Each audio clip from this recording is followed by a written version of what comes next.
Hi, class. Good morning. Can anybody tell me what day it is? Yes, Zach, you are correct. It is May the 4th. So I must say, May the 4th be with you. I just had to get some of that in there. Okay, Chapter 12, Services and Nonprofit Organization Marketing. Sounds kind of boring, guys, but it's actually pretty cool. So let's get started on the first part of this chapter today. Services. So a service is the result of applying human or mechanical efforts to people or objects. It involves a deed, a performance, or an effort that cannot be physically possessed. Service-oriented industries that contribute to the U.S. economy include technology, financial services, healthcare, and retail. So right now we can think of how much of a dent this COVID-19 has made in the service economy of the United States, especially Pennsylvania.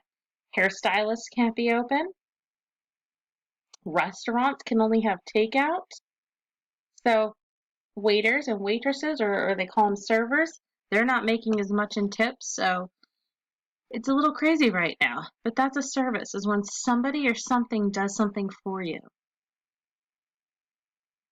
How services differ from goods. So there's 4 characteristics of a service: intangibility, inseparability, heterogeneity, and perishability. Intangibility means that you can't touch, see, taste, hear, or feel a service the same way that a good can be sensed. So the quality of services. So there's search quality, a characteristic that can be easily assessed before purchase. Experience. So a service can be, the characteristic can be assessed only after use. And credence quality, a characteristic that can be difficult to assess, even after purchase, as customers lack necessary knowledge or experience. So, intangibility, you can't see it, you can't taste it, you can't feel it, nothing.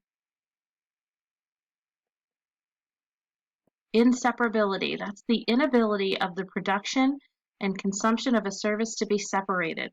Consumers must be present during the production. So think about a haircut.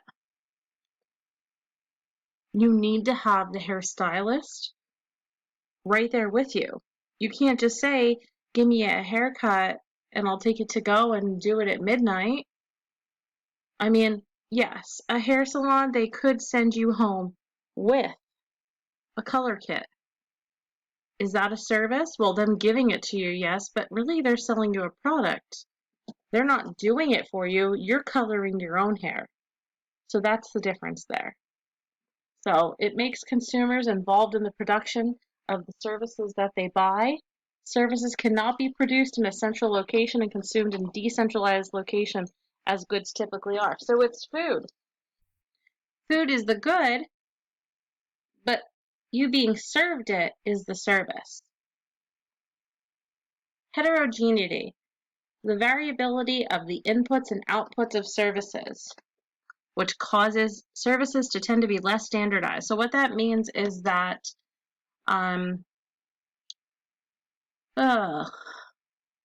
McDonald's, they're a very standardized, heterogeneous organization. They have the same way of putting together their sandwiches, the same way of doing everything, and the same types of materials that they put together for a Big Mac.